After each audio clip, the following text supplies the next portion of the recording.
já estamos de volta. Hoje o programa Vida e Saúde, também falando sobre a prevenção, cuidados, principalmente os homens, nessa semana especial, Semana dos Pais. Saúde do homem, conosco aqui um dos maiores conhecedores do tema, Dr. Rafael Stopiglia, né?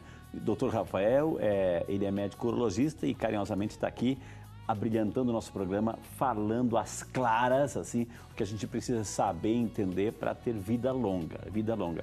Doutora, a gente fez uma matéria com a psicóloga, a doutora Ângela, e a gente fez uma pergunta para a doutora Ângela, por que os homens custam tanto a buscar ajuda, a ir no médico? Olha só o que ela respondeu. Segundo o levantamento feito pelo Ministério da Saúde, cerca de 31% dos homens brasileiros não se consulta com médicos regularmente para acompanhar seu estado de saúde.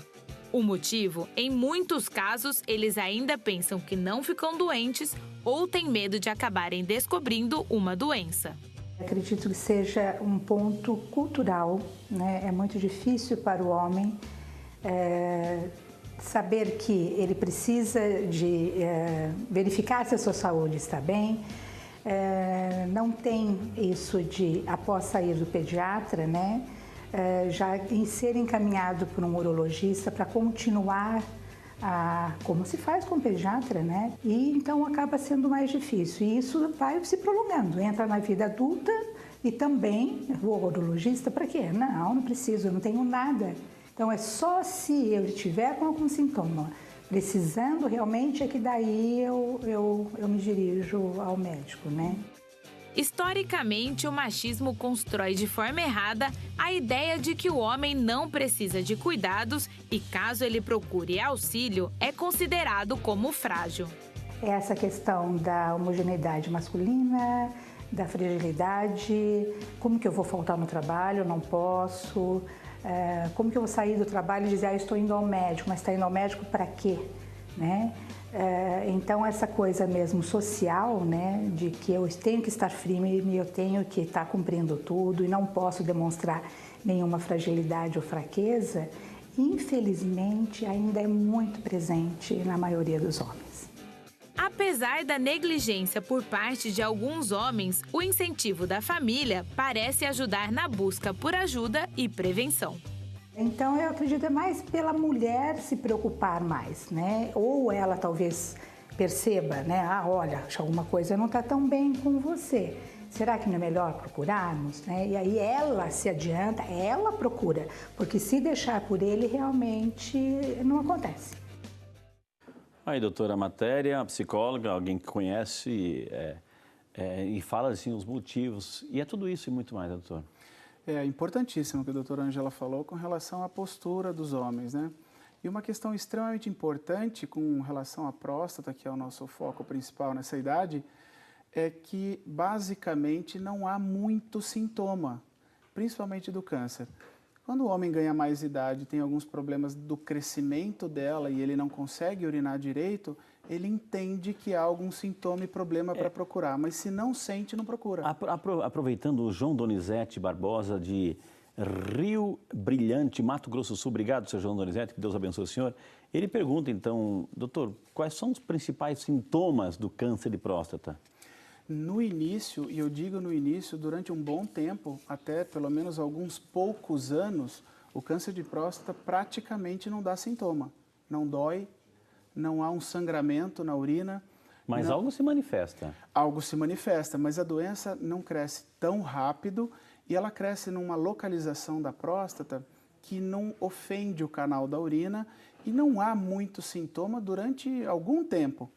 Se as pessoas, infelizmente, quiserem esperar algum sintoma para o câncer de próstata, essa doença já vai estar avançada, pelo menos localmente. Por isso que, coloca aí de novo na tela, isso está lá, por isso que a importância, doutor, você chegou nessa faixa etária dos 45, 50 anos, 50 se não tem história familiar, tem que começar a se preocupar porque pode ser tarde demais se demorar. Pode ser tarde demais. A ideia é que a gente faça o exame físico, o exame de sangue, a conversa, tudo que já comentamos, para, se for identificado algum problema, esse problema, via de regra, está no início.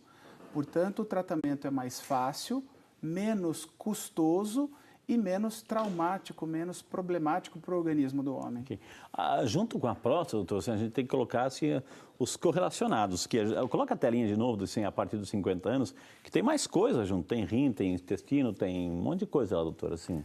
A próstata, por ser um órgão da parte urológica e o canal urinário passar no meio dela, quando ela cresce, ela obstrui esse canal e o homem acaba tendo dificuldade para urinar. A bexiga é uma das que mais sofrem, porque por ser ela quer esvaziar e não consegue. Ela quer esvaziar e não consegue. A bexiga é um músculo, é um reservatório muscular. E para compensar isso, ela acaba fazendo mais força para poder expelir a urina.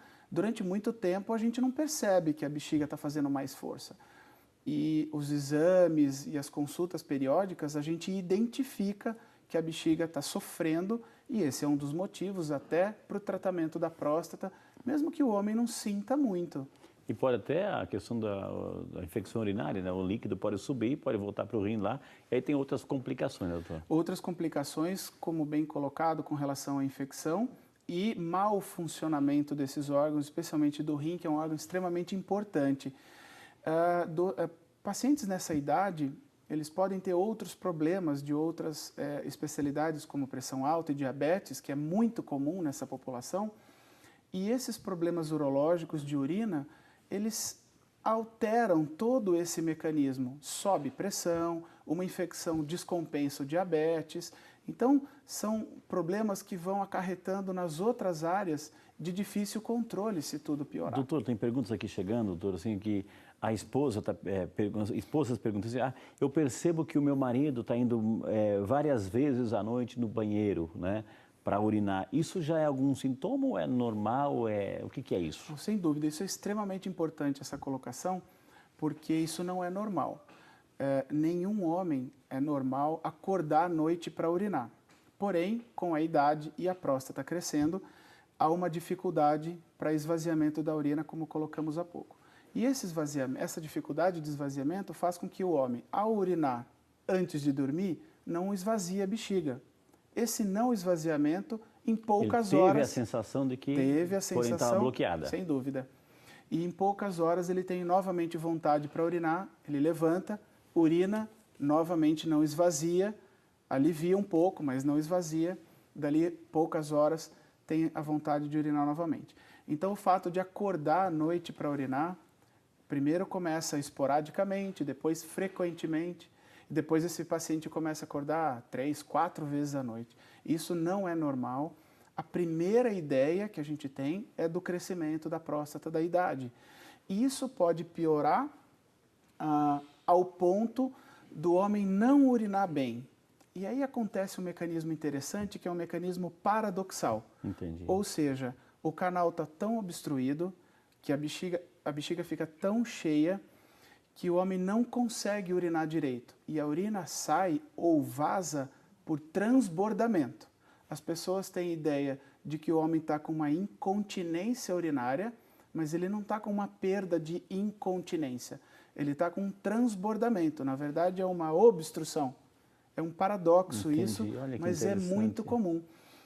Homens, especialmente idosos com mais de 75, 80 anos, debilitados, muitos usam fralda porque as famílias e alguns médicos de outra especialidade acham que eles estão com uma incontinência urinária, na verdade não conseguem segurar mais. Exato. Não tem um reloginho biológico lá funcionando, etc. Mas na verdade ele está obstruído e a bexiga está super cheia e a urina sai por transbordamento. O que é sair por transbordamento, doutor? A urina é como se fosse uma caixa d'água que vaza água pelo ladrão.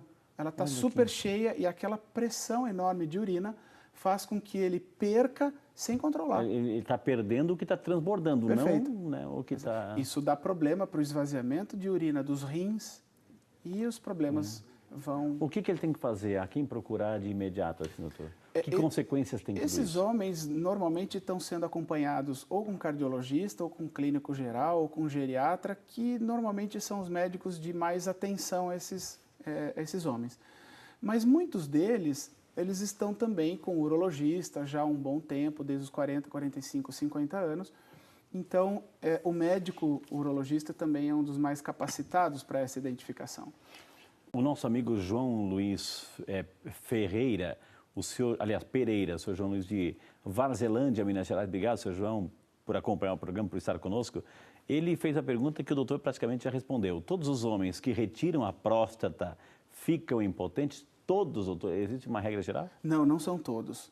E os anos vêm passando, o desenvolvimento de tecnologia da área médica, especialmente o uso de materiais e também o desenvolvimento do próprio médico, cirurgião, traz ao longo dos últimos anos uma melhor qualidade na cirurgia do tratamento, especialmente do câncer de próstata.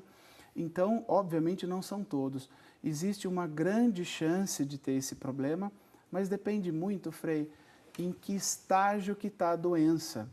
Se a doença é muito pequenininha, em que a gente consegue fazer uma cirurgia, no caso do câncer de próstata, da retirada apenas da próstata, a gente consegue preservar os nervos que podem dar ereção e, portanto, esses homens não têm esse problema ou têm momentaneamente e depois é recuperado.